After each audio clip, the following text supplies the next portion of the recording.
اللہ رب العزت کا بیان اور احسان عظیم ہے کہ جس کی توفیق خاص سے ہم اللہ رب العزت کے یہاں سب مسجود ہونے کے لیے جمع ہوئے دعا ہے کہ اللہ تبارک و تعالیٰ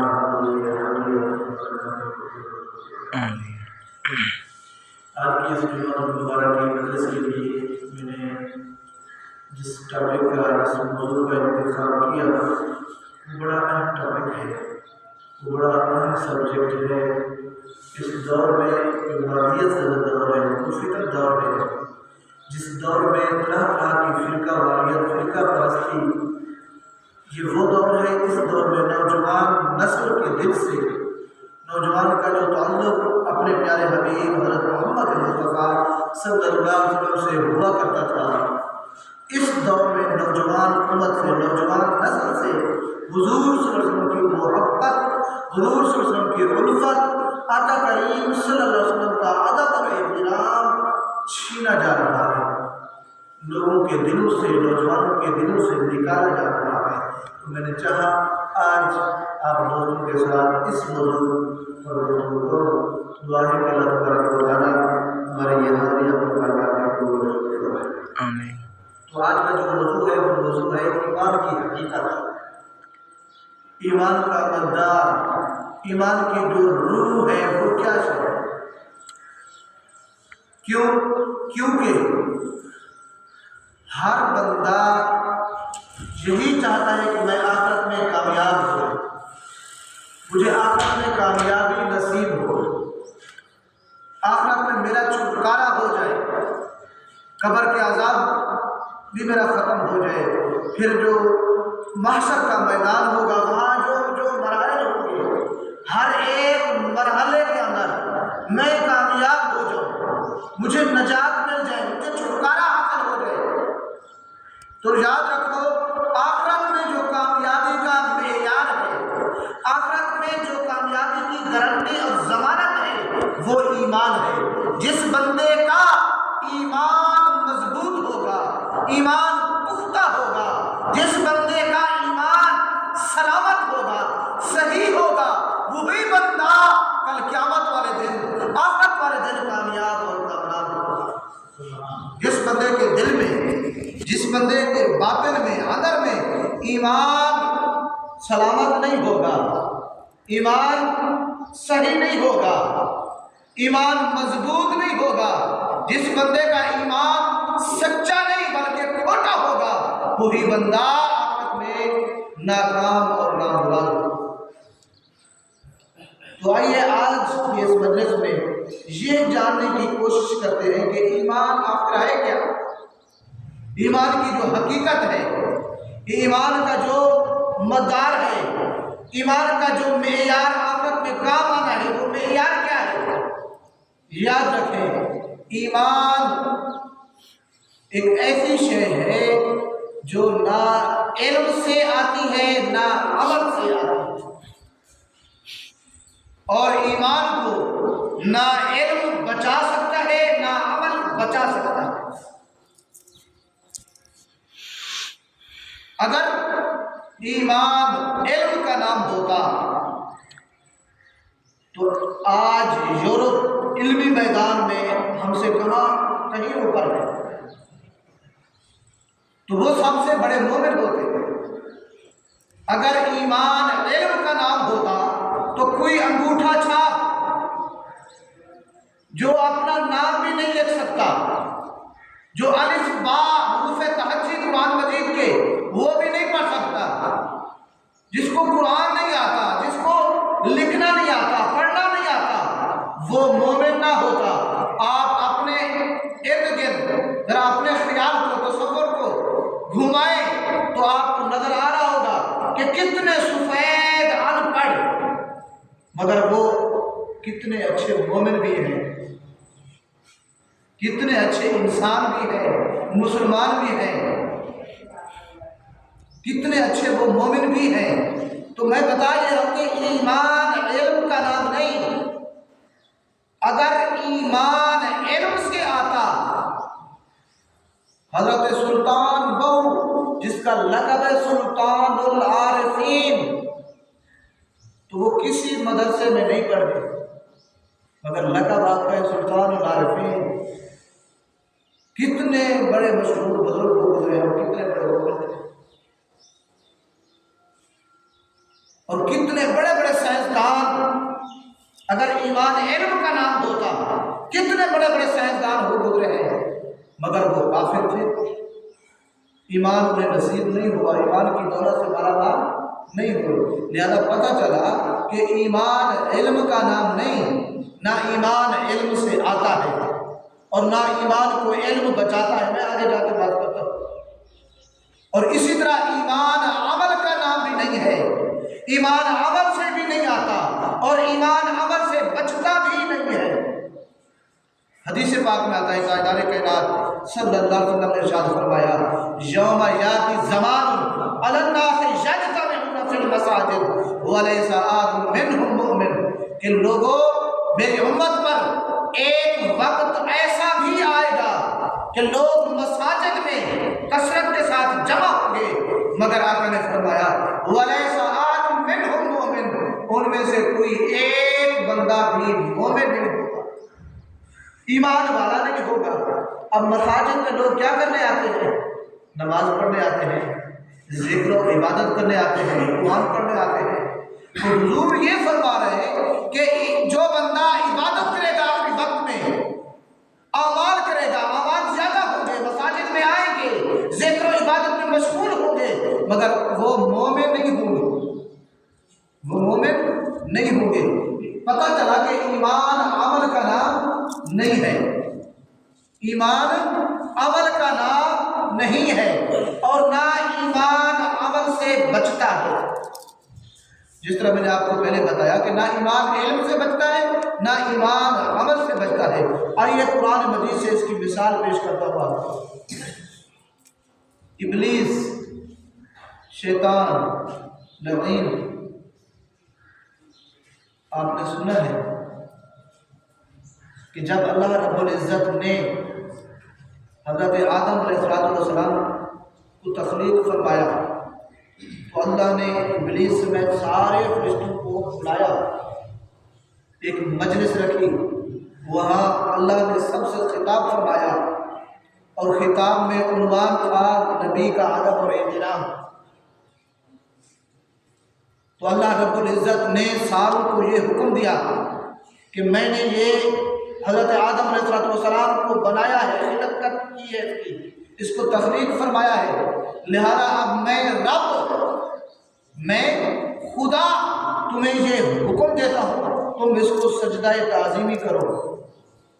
تو قرآن کہتا ہے فسجدوا، سارے فرشتوں نے سجدہ کیا، الا ابلیس، مگر ابلیس نے سجدہ نہیں کیا۔ اب ابلیس کون تھا؟ اس کا تعارف سنیں۔ ابلیس تمام فرشتوں کا استاد تھا، علم میں کمال درجہ رکھتا تھا اور عمل میں بھی کمال درجہ رکھتا تھا۔ آتا ہے کتاب میں کہ زمین کا کوئی ایسا چپا نہیں ہے جہاں ابلیس نے اللہ کی عبادت نہ کی، جہاں شیطان نے عبادت نہ کی ہو، اور علم اتنا کہ سارے فرشتوں کا استاد، مگر جب اس نے نبی کا ادب اور احترام کرنے سے انکار کر دیا، پھر اللہ نے اسے نکال دیا، کہا کہ فخرج انک رجیم، نکل جا تو رجیم ہے، نہیں ہے، شیطان مردود ہے۔ اب دیکھیں شیطان کے پاس علم بھی تھا، عمل بھی تھا، مگر وہی علم اور عمل اس کے ایمان کو بچا نہیں سکے، اس کے ایمان کی حفاظت نہیں کر سکے۔ اب اس نے انکار کیوں کیا؟ وہ بھی اس نے علمی پوائنٹ پر انکار کیا، اللہ رب العزت کو دلیل پیش کی، علمی نقطہ پیش کیا۔ کیا اس نے کہا کہ باری تعالیٰ میں اس کو سجدہ کیسے کروں؟ انا خیر من، میں اس سے بہتر ہوں، کیسے؟ خلقتنی من نار، تو نے مجھے آگ سے پیدا فرمایا، وخلقتہ من طین، اور یہ انسان ہے تو نے اسے مٹی سے پیدا فرمایا۔ اس کا اشارہ یہ تھا کہ مٹی وہ زمین پر ہوتی ہے، پاؤں کے نیچے روندی جاتی ہے، ہر کوئی مٹی پر چڑھتا ہے، اور آگ جو ہے اس کے شعلے اوپر اٹھتے ہیں، یعنی میں اس سے اعلیٰ ہوں، یہ مجھ سے ادنا ہے، میں اعلیٰ ہو کے ادنا کو کیسے سجدہ کروں؟ میں کیوں اسے سجدہ کروں؟ تو نے مجھے اس سے بہتر پیدا فرمایا، انا خیر من، میں اس سے بہتر ہوں، میں کیوں سجدہ کروں؟ جب اس نے علمی دلیل یعنی علم، اپنے علم پر ڈٹا رہا، اپنے علم پر گھمنڈ کیا، اپنے علم پر فخر اور غرور کیا، تو پھر اللہ نے اس کو اس کی سزا دی، کہا کہ انک رجیم، تو رجیم ہے، اب بتا بھی رہا ہوں کہ لوگوں، ایمان جو ہے نہ وہ علم کا نام ہے نہ عمل کا نام ہے، اور نہ ایمان کو علم اور عمل بچا سکتے۔ پھر ذہنوں میں سوال آتا ہے، پھر ایمان کس شے کا نام ہے؟ ایمان کس شے کا نام ہے؟ ایمان کیسے محفوظ رہ سکتا ہے؟ ایمان کو کون سی چیز ہے جو بچا سکتی ہے؟ آئیے آپ میں یہ راز کو لے جا رہا ہوں۔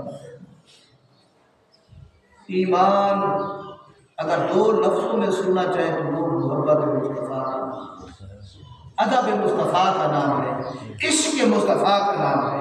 صحابہ کرام علیہم الرضوان، جیسا کہ میں کل ایک مجلس میں بتا رہا تھا کہ ان کے ایمان کی گواہی اور شہادت خود خدا نے دی قرآن پاک کے اندر۔ جب اللہ رب العزت نے منافقوں سے کہا وَإِذَا قِيلَ لَهُمْ آمِنُوا، کہ لوگوں تم ایمان لے آؤ، کما آمن الناس، صحابہ کی مثال دے کر اللہ نے اشارہ کر کے، جس طرح یہ صحابہ ایمان لے آئے تو انہوں نے کہا اللہ رب العزت کو، قالوا انؤمن کما آمن السفہاء، ہم اس طرح ایمان لے آئے جس طرح یہ بے وقوف ایمان لے آئے۔ پھر اللہ نے جواب دیا، صحابہ کے ایمان کی گارنٹی دی، صحابہ کے ایمان کی شہادت اور گواہی دی، کہا الا انہم هم السفہاء ولکن لا یعلمون، کہ جن کے ایمان کو تم بے وقوفانہ ایمان کہہ رہے ہو، خبردار وہ بے وقوف نہیں، بے وقوف تم خود ہو، ولیکن لا یعلمون، مگر تمہیں اس بات کا ادراک بھی نہیں، علم بھی نہیں، علم بھی نہیں اور شعور بھی نہیں۔ اب صحابہ اکرام کی زندگی کا مطالعہ کریں، ان کی زندگی کو آپ نکالیں، پڑھیں، دیکھیں، ان کی زندگی کا جو کرخس ہے وہ نکالیں، نچوڑ نکالیں، تو کیا راز تھا ان کے اندر، کیا وہ شے تھی ان کے اندر کہ منافقوں کو تو بے وقوف نہ لگتی تھی، مگر اللہ کو ان پر ناز تھا، اللہ کے ہاں وہ بڑے مقبول بندے تھے، اللہ کو وہ پسند تھے، اللہ کو ان کا ایمان پیارا لگتا تھا۔ وہ کیا شے تھی ان کے اندر؟ وہ جو شے تھی وہ محبت مصطفیٰ، وہ ادب مصطفیٰ تھا، وہ عشق مصطفیٰ تھا۔ حدیث بات بتاتا ہوں آپ کو، بخاری شریف کی حدیث ہے، بڑی صحیح ہے۔ حجت الوداع کے موقع پر تاجدار کائنات صلی اللہ علیہ وسلم نے اپنے غلاموں کو پرکھنا چاہا، جانچنا چاہا کہ ذرا دیکھو یہ مجھ سے کتنا عشق کرتے ہیں، کتنا پیار کرتے ہیں، اگر ان کو مجھ سے عشق اور پیار ہوگا تو ان کا ایمان سلامت ہوگا۔ تو آپ مجھے بتائیں کہ حج والا دن کون سا دن ہوتا ہے؟ 10 ذی الحج کو حج ہوتا ہے، اور پھر کہاں ہوتا ہے؟ مکہ میں۔ کس مہینے میں ہوتا ہے؟ ذی الحج میں۔ آج ہر بندے کو یہ پتہ ہے، کیا صحابہ اکرام کو اس چیز کا نہیں پتہ ہوگا؟ میرے آقا کے اور لوگ کرنے بھی حج گئے ہوئے تھے، حجت الوداع کے موقع کے اوپر جب حضور صلی اللہ علیہ وسلم خطبہ دے رہے تھے، خطبہ حجت الوداع، تو تاجدار کائنات صلی اللہ علیہ وسلم نے صحابہ اکرام سے پوچھا ایشو یوم ھذا، اے میرے غلاموں یہ دن کون سا ہے؟ ہر ایک کو پتا تھا 10 ذی الحج کا دن ہے، مگر سارے خاموش رہے۔ صاحب نے کہا اللہ و رسولہ عالم، اللہ اور اس کا رسول بہتر جانتے ہیں۔ پھر میرے آقا نے پوچھا ایشو شہر ھذا، اے میرے غلاموں یہ مہینہ کون سا مہینہ ہے؟ ساروں کو پتا تھا، حج کرنے گئے ہوئے تھے، ذی الحج شریف کا مہینہ تھا، مگر سارے خاموش رہے۔ کہا کہ واللہ و رسولہ عالم، اللہ اور اس کا رسول بہتر جانتے ہیں۔ پھر میرے آقا نے پوچھا ایشو بلد ھذا، یہ شہر کون سا شہر ہے؟ ساروں کو پتہ تھا مکہ شریف آئے ہوئے حج کر رہے ہیں، مگر خاموش رہے. کہا کہ اللہ اور اس کا رسول بہتر جانتے. صحابہ کرام سے جب پوچھا کہ تمہیں پتہ بھی تھا پھر بھی تم نے کیوں جواب نہیں دیا، تو انہوں نے کہا ہمیں پتہ تھا، حضور کو بھی پتہ تھا، مگر یہ نہیں پتہ تھا آج یار کی منشا کیا ہے، ہم سے یہ پوچھ کیوں رہا ہے. اگر ہم کہتے یا رسول اللہ یہ ذی الحج کا مہینہ ہے، میرے آقا زبان سے فرماتے نہیں لوگوں ذی الحج کا نہیں محرم کا مہینہ ہے، تو اس دن سے ذی الحج محرم بن جاتا. ہم کہتے یہ شہر مکہ ہے، نہیں حضور کہتے مکہ نہیں مدینہ ہے، تو اس دن سے مکہ مدینہ بن جاتا. ہم کہتے یا رسول اللہ یہ 10 ذی الحج ہے، حضور کہتے 10 ذی الحج نہیں 10 محرم ہے یا 10 رمضان ہے. حضور اس دن زبان سے جو کہتے وہی ہو جاتا. ہم اس لیے خاموش رہے، پتہ نہیں یار کی منشا کیا ہے، آج پوچھ کیوں رہا. بتا یہ رہا ہوں کہ صحابہ کو علم تھا مگر وہ اپنے علم پر ڈٹے نہیں رہے، اپنے علم کو آگے پیش نہیں کیا، اپنا علم حضور صلی اللہ علیہ وسلم کے ادب کی خاطر احترام کی خاطر قربان کر دیا. تو پھر اللہ نے ان کے ایمان کی گواہی دی کہ دوسری طرف شیطان کو علم تھا، انہوں نے علمی دلیل پیش کر کے اللہ رب العزت سے بات اور مباحثہ کیا، تو پھر اللہ نے اسے دھتکار دیا. اس کا ایمان علم نہیں بچا سکا، دوسری طرف صحابہ کا علم ان کا ایمان بچا گیا. ایک اور حدیث پاک بہت بڑی مشہور حدیث پاک ہے. حضرت علی شیر خدا رضی اللہ تعالیٰ عنہ کو تاجدار کائنات صلی اللہ علیہ وسلم نے فرمایا کہ علی بیٹھ، میں تھکا ہوا تیری گود میں آرام کرتا ہوں. حضرت علی نے نماز عصر پڑھنی تھی مگر انہوں نے حضور سے یہ نہیں عرض کی یا رسول اللہ کی عبادت تو میں پہلے کر لوں، عصر کی نماز ہے 2 منٹ لگتے ہیں پڑھ لوں پھر بیٹھ جاؤں گا. نہیں، وہ بھی جانتے تھے کہ نمازیں قضا ہو جائیں گی مگر محبوب جو سعادت دے رہا ہے وہ پھر نہیں ملے گی. تو وہ بیٹھ گئے، سورج غروب ہو گیا، حضرت علی کی آنکھوں سے آنسو آ گئے، حضور کے چہرے پڑ گئے. تو حضور نبی اکرم صلی اللہ علیہ وسلم کی آنکھ کھلی، پوچھا علی کیوں رو رہے ہو؟ عرض کی یا رسول اللہ نماز عصر قضا ہو گئی. پھر حضور نے فرمایا علی قضا پڑھ لو. یا رسول اللہ قضا کیوں پڑھوں؟ قربان آپ کے آرام کی خاطر کی، قضا پڑھوں؟ قضا نہیں، میں ادا پڑھنا چاہتا ہوں. پھر حدیث پاک میں آتا ہے حضور نبی اکرم صلی اللہ علیہ وسلم نے ایسے ہاتھ بلند کیا، سورج کو مغرب کی جگہ سے نکال کر عصر کی جگہ کھڑا کیا. ایسے صحابہ اکرام فرماتے ہیں جیسے کسی نے رسی اور ڈوری کے ساتھ پکڑ کر سورج کو عصر کی کھڑا کیا. جب عصر کی جگہ کھڑا کیا تو اللہ رب العزت کے پیارے حبیب حضرت محمد مصطفیٰ صلی اللہ علیہ وسلم نے حضرت علی سے فرمایا علی نماز پڑھ. اب بتا یہ رہا ہوں کہ علی شیر خدا انہوں نے بھی اپنے نماز فرائض وہ ادا نہیں کیے، حضور کے ادب کی خاطر قربان کر رہے ہیں.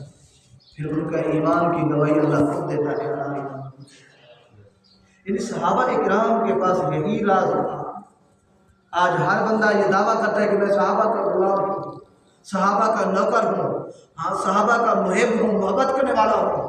ارے ذرا یہ تو سوچو کہ صحابی بنا کیسے، صحابہ کو یہ مقام ملا کیسے، صحابی کو یہ رتبہ، یہ فضیلت، یہ عظمت ملی کس در سے؟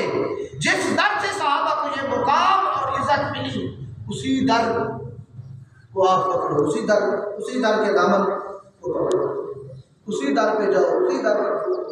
خود اللہ فرماتا ہے قرآن پاک اندر اگر تم خود اپنی جانوں پر ظلم کر بیٹھو، گناہ پر کر بیٹھو، مجھ اللہ سے معافی مانگنا چاہو تو پھر یہیں جہاں ہو وہاں بیٹھ کر نہیں، وَلَوْ أَنَّهُمْ إِذْ ظَلَمُوا أَنفُسَهُمْ جَاءُوكَ فَاسْتَغْفَرُوا اللَّهَ. پھر میرے محبوب سے ان کے دروازے پر آؤ، وہاں آ کر مجھ اللہ سے آپ نے ظلم کی، اپنے اوپر کیے گئے ظلم کی، اپنے گناہوں کی معافی مانگو، پھر میں اللہ محبوب کے چہرے کے صدقے کے لیے معافی مانگوں. تو یہ ہے ایمان کی حقیقت.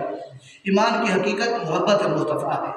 یہ اعمال تب قبول ہوں گے، یہ اعمال میں کل ایک محفل میں بتا رہا تھا جس طرح انسانی جسم 2 چیزوں کا مرکب ہے، مجموعہ ہے، ایک روح اور ایک جسم کا. انسان جب زندہ ہوتا ہے، سلامت ہوتا ہے تو بڑا جب کام کرتا ہے، کوئی کارنامہ سر انجام دیتا ہے تو غرور کرتا ہے، اپنے اوپر خوش ہوتا ہے. فخر کرتا ہے کہ میرے ہاتھ اتنے سلامت ہیں، میں نے اتنا بڑا کارنامہ کر دیا، میری آنکھوں کی نظر اتنی تیز ہے کہ میں جہاں بھی دیکھوں تو بڑے دور جا کے مجھے بتا دیتی ہے، کان میرے صحیح سلامت ہیں، میں سنتا ہوں، پاؤں صحیح سلامت ہیں، یعنی خوش ہوتا ہے انسان اپنے اعضاء پر، مگر جب اچانک روح نکلتی ہے اعضاء تو وہی سلامت ہوتے ہیں، انسان کو تب پتہ چلتا ہے یہ کمال ہمارے اعضاء کا نہیں تھا، کمال روح کا تھا، کمال یہ روح کا تھا۔ اب جب روح نہیں رہی تو وہی اعضاء مردہ پڑے ہیں صحیح سلامت مگر کوئی کام نہیں کر سکتے، کوئی فعل سر انجام نہیں دے سکتے، کیوں؟ کیونکہ اس کے اندر روح نہیں۔ اسی طرح دوستو ایمان کا بھی ایک جسم ہے، یہ نماز، روزہ، حج، زکوٰۃ، صدقات و خیرات، یہ ساری عبادات ایمان کے جسم کے اعضاء ہیں، اس کی روح جو ہے وہ محبت و صفا ہے۔ اگر کل قیامت کے دن ایمان والے جسم کی روح سلامت نہیں ہوگی، روح زندہ نہیں ہوگی، جس طرح دنیا میں تم انسان جس کی روح نہ ہو قبرستان میں دفنا آتے ہیں، کل قیامت کے دن اللہ رب العزت بھی جس ایمان کے جسم کی روح سلامت نہیں ہوگی، روح زندہ نہیں ہوگی، اللہ اس کو بھی جہنم کے قبرستان میں دفنا دے۔ دعا ہے کہ اللہ تبارک و تعالی ہمارے ایمانی جسم کی روح کو سلامت رکھے۔